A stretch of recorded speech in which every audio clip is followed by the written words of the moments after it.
Movie के शुरुआत में हम डॉनी नाम के एक लड़के को देखते हैं जो नींद में चलते हुए रोड पर पहुंच गया था। तभी वो अपनी नींद से जागता है और कंफ्यूज हो जाता है, मगर ये बात उसके लिए हैरानी की नहीं थी क्योंकि वो अक्सर स्लीप वॉकिंग करता था। वो आगे एक साइकिल लेकर अपने घर की तरफ निकल जाता है। डॉनी वर्जीनिया के एक छोटे से टाउन में रहता था और डॉनी की लाइफ बाकी लड़कों से काफ़ी अलग थी। कुछ समय बाद डॉनी और उसकी फैमिली खाना खाने बैठ जाते हैं, जहां उसके माता पिता रोज और एडी भी थे। डॉनी के 2 बहनें भी थी जिनका नाम एलिजाबेथ और समांथा था। खाना खाते समय रोज बताने लगती है कि एलिजाबेथ को हार्वर्ड यूनिवर्सिटी में पढ़ाई करनी चाहिए।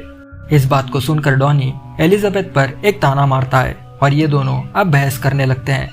रात को सोते समय रोज आकर डैनी के स्लीप वॉकिंग की बात निकालती है। डॉनी यह सुनकर गुस्सा हो जाता है, ये कहते हुए कि उन्हें एक बार उसके मेडिसिन खाकर देखना चाहिए, तब उन्हें पता चलेगा कि वो स्लीप वॉकिंग क्यों करता है। ये सुनकर रोज वहां से खामोश होकर एडी के पास चली जाती है और डॉनी के बर्ताव के बारे में उसे बताने लगती है। अब एडी को नींद नहीं आ रही थी, इसलिए वो टीवी देखते हुए बैठ जाता है। पर जैसे ही आधी रात होती है, डॉनी को किसी इंसान की आवाज सुनाई देती है, जिसे फॉलो करते करते वो घर के बाहर पहुंच जाता है।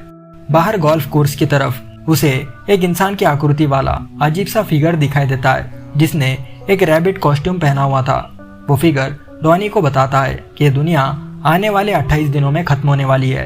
तभी उनके घर के ऊपर एक जेट इंजन आकर गिरता है और ये आवाज सुनकर घर के सभी सदस्य जाग जाते हैं। जब डॉनी की आंख खुलती है तो वो घर के बाहर मौजूद गोल्फ कोर्स पर लेटा हुआ होता है, जिसके हाथ में एक मार्कर था। डॉनी ने अपने हाथों पर कुछ नंबर्स भी लिखे थे, मगर डॉनी को यह समझ नहीं आता कि इसका मतलब क्या है। कुछ समय बाद जब डॉनी अपने घर की तरफ जाता है तो वहाँ पुलिस की गाड़ियाँ और गवर्नमेंट ऑफिशियल्स खड़े हुए होते हैं। वो सभी लोग डॉनी के घर से वो जेट इंजन निकालने लगते हैं जो उनके घर पर गिरा था। अब वहाँ के ऑफिसर्स डॉनी के फैमिली को कुछ पैसे देते हैं ताकि वो लोग किसी होटल पर रुक सके और तब तक ये लोग इस जेट इंजन के मामले को संभाल लेंगे। वो उन्हें वादा भी करते हैं कि जो नुकसान एडी के घर वालों को हुआ है वो उसकी भरपाई करने के लिए तैयार है, मगर उन्हें इस हादसे के बारे में किसी को कुछ बताना नहीं है, बल्कि इसे एक टॉप सीक्रेट रखना है। यहाँ डॉनी को पता चलता है कि गवर्नमेंट ऑफिशियल्स को भी नहीं पता कि ये जेट इंजन आखिर आया कहाँ से। आगे सभी परिवार वाले एक होटल पर रुकते हैं। समांथा अपने भाई डॉनी और एलिजाबेथ से पूछती है कि वो जेट इंजन आखिर आया कहाँ से होगा, मगर इसका जवाब डॉनी और एलिजाबेथ नहीं देते, बल्कि खामोश होकर समांथा की बातें सुन रहे होते हैं। वही दूसरे रूम में डॉनी के पेरेंट्स बात कर रहे होते हैं। रोज एडी से पूछती है कि क्या उसे वो लड़का याद है जो उनके प्रॉम नाइट वाले दिन ही मर गया। एडी बताता है कि उस लड़के के मरने के बाद कई सारे पैरानॉर्मल इंसिडेंट्स हुए, मगर उसे इस बात की चिंता है कि ये सब उनके बेटे डॉनी के साथ तो नहीं होगा। अगली सुबह डॉनी और समांथा बस स्टैंड पर पहुंचते हैं, जहां डॉनी के दोस्त शान, रोनाल्डो, जॉनी और शेरिटा भी थे। वो सभी बच्चे डॉनी से उस जेट इंजन वाले हादसे के बारे में पूछने लगते हैं, मगर डॉनी इस बात को अवॉइड कर देता है और अपने दोस्त से सिगरेट लेकर स्मोक करने लग जाता है। अब रोनाल्ड शेरिटा को बुली करने लगता है, मगर डॉनी उसे रोक देता है। आगे डॉनी एक क्लास में बैठा हुआ होता है, जहां उसकी इंग्लिश टीचर ग्रैहम ग्रीन के डिस्ट्रक्शन टॉपिक को लेकर डिस्कशन कर रही थी। वो अब डॉनी से पूछती है कि उसका डिस्ट्रक्शन टॉपिक पर क्या विचार है, जिस पर डॉनी कहता है कि उस किताब के लेखक ने हमें ये दर्शाने की कोशिश की है कि कभी कभी चीज़ों को सही करने के लिए डिस्ट्रक्शन करना पड़ता है। ये बस उस लेखक के खुद के विचार है। तभी उनके क्लास में एक नई लड़की आती है जिसका नाम ग्रेचन था। उनकी टीचर मिस पैमरॉय ग्रेचन को अपने मन चाहे बेंच पर बैठने को बोलती है और ग्रेचन आकर डॉनी के बगल वाले बेंच पर बैठ जाती है। स्कूल खत्म होने के बाद एडी डॉनी को लेकर एक साइकियाट्रिस्ट के पास जा रहा होता है, मगर बातों बातों में वो एक बूढ़ी औरत को ठोक देने वाला था जो बीच सड़क पर खड़ी हुई थी। डॉनी कार से उतरकर उस औरत की मदद करने की सोचता है, मगर वो औरत डॉनी के कान में कुछ बताती है। साइकियाट्रिस्ट से मिलने के बाद डॉनी बताता है कि पिछली रात उसकी मुलाकात एक अजीब से फिगर से हुई थी जिसने रैबिट कॉस्ट्यूम पहना हुआ था। फिर उसने उसका नाम बताया जो था फ्रैंक। फ्रैंक ने उसे बताया कि आने वाले 28 दिनों में ये वर्ल्ड खत्म हो जाएगी। ये सुन उसकी साइकियाट्रिस्ट उसे कुछ थेरेपी सेशन देती है और डॉनी घर चला जाता है। अगले दिन स्कूल में डॉनी और बाकी बच्चों को एक वीडियो टेप दिखाया जाता है जिसमें वो सिखा रहे थे कि अपने गुस्से पर कैसे कंट्रोल रख सकते हैं। उस वीडियो टेप में एक होस्ट ये सब बता रहा होता है, पर तभी डॉनी को फ्रैंक की आवाज सुनाई देती है जो उसे उस वीडियो को ध्यान से देखने को बोल रहा था। रात में जब डॉनी सो जाता है तो वो अपने सपने में ये देखता है कि उसका स्कूल पानी में डूब गया है। जैसे ही वो नींद से जागता है, उसके सामने फ्रैंक खड़ा हुआ होता है, जो उसे एक जगह खड़े होकर घूर रहा था। वो जल्दी से कुल्हाड़ी लेकर अपने स्कूल के पास जाता है और वहाँ की पाइपलाइन काट देता है।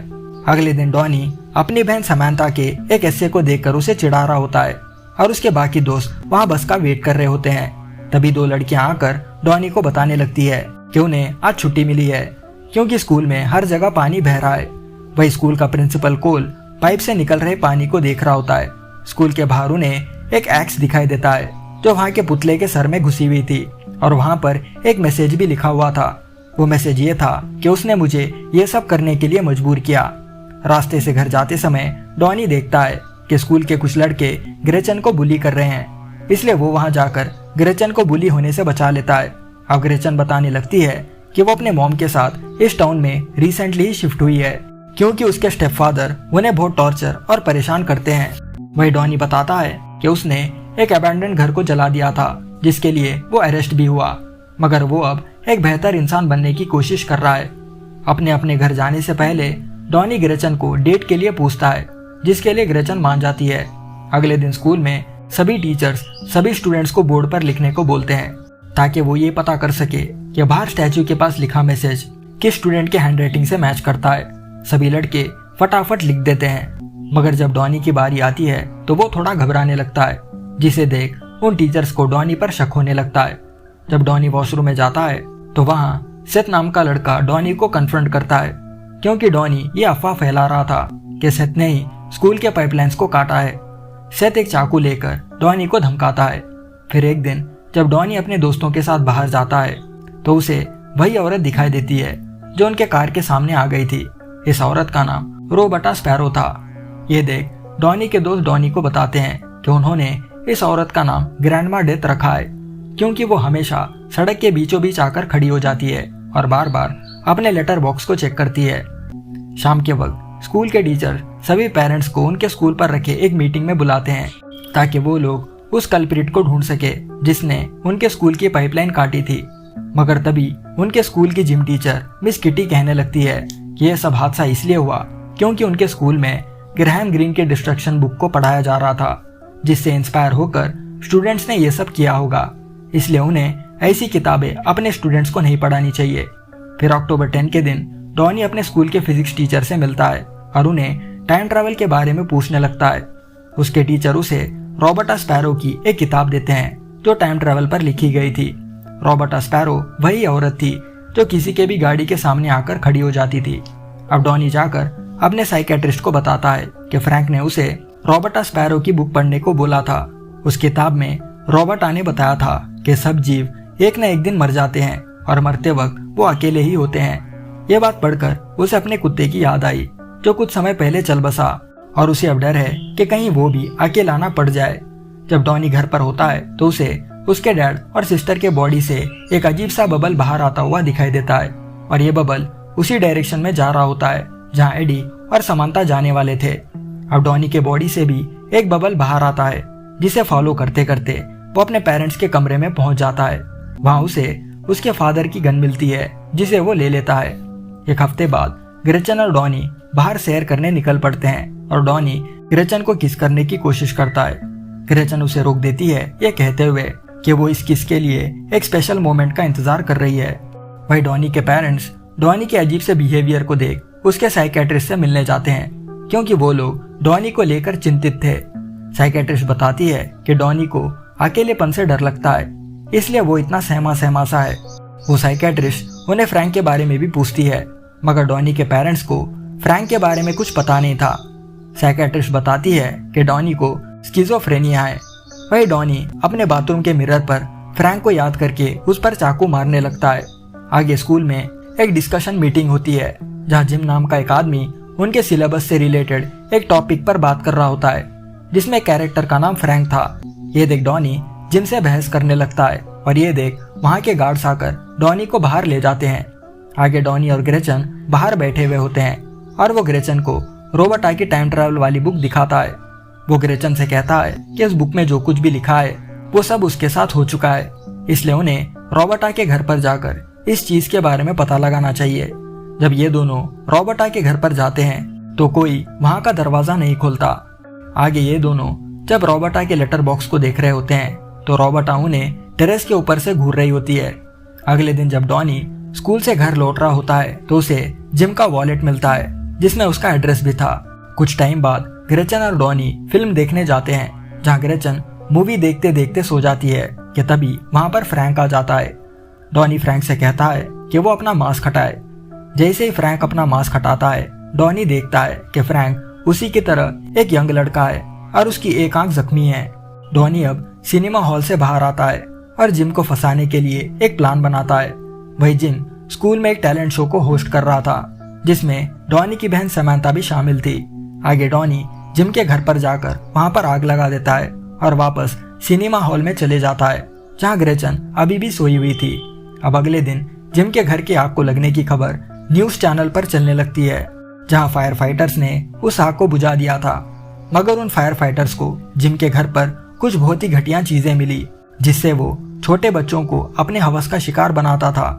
जिम को अब अरेस्ट कर लिया जाता है और वही दूसरी तरफ समंथा के डांस ग्रुप को कैलिफोर्निया बुलाया जाता है। यह खबर सुनकर उस ग्रुप की कोच मिस फार्मर बहुत खुश हो जाती है, पर जब वो न्यूज़पेपर देखती है तो उसके होश उड़ जाते हैं क्योंकि उसमें जिम के अरेस्ट के बारे में भी छपा हुआ था। अब मिस पामर डॉनी के माँ को समंथा के डांस ग्रुप को लेकर कैलिफोर्निया जाने को बोलती है ताकि वो यहाँ रहकर जिम के केस को सॉल्व कर सके, क्योंकि मिसेस पामर की नजर में जिम बेकसूर था और उसे कोई जानबूझकर फंसाना चाह रहा था। आगे डॉनी की माँ रोज डॉनी से कहती है कि वो समंथा के डांस ग्रुप को लेकर कैलिफोर्निया जा रही है और उसके पिता एडी भी कुछ काम से न्यूयॉर्क जा रहे हैं, इसलिए वो अपना और एलिजाबेथ का ख्याल रखे। तभी रोज की नजर डॉनी के ड्राइंग पर पड़ती है जो काफी डिस्टर्बिंग थी। डॉनी पूछता है कि वो लोग डॉनी के बारे में क्या सोचते हैं क्योंकि वो थोड़ा अजीब है, जिस पर रोज कहती है कि उसे इस बात की खुशी है कि उसे डॉनी जैसा बेटा मिला है। अगले दिन डॉनी और एलिजाबेथ रोज और समंथा को बाय बोलते हैं क्योंकि वो दोनों कैलिफोर्निया जा रहे थे। आगे हम डॉनी को स्कूल पर देखते हैं जहां मिस पैमोराय अपना सामान पैक करके स्कूल से जा रही थी। डॉनी को मिस पैमोराय का टीचिंग स्टाइल काफी पसंद था। वो अब शेरिटा के पास जाकर बताता है कि सब वापस ठीक हो जाएगा और उसकी जिंदगी भी पहले जैसे नॉर्मल हो जाएगी।